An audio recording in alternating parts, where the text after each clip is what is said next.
سب تعریف اللہ ہی کے لیے ہے جو سب چیزوں کا مالک ہے، یعنی وہ کہ جو کچھ آسمانوں میں ہے اور جو کچھ زمین میں ہے سب اسی کا ہے، اور آخرت میں بھی اسی کی تعریف ہے، اور وہ حکمت والا ہے، خبردار ہے۔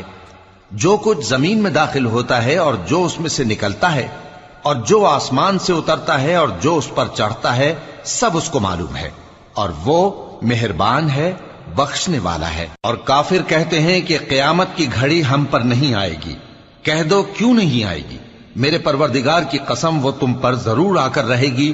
وہ پروردگار غیب کا جاننے والا ہے، ذرہ بھر چیز بھی اس سے پوشیدہ نہیں، نہ آسمانوں میں اور نہ زمین میں، اور کوئی چیز ذرے سے بھی چھوٹی یا بڑی نہیں مگر کتاب روشن میں لکھی ہوئی ہے، اس لیے کہ جو لوگ ایمان لائے اور عمل نیک کرتے رہے ان کو بدلہ دے۔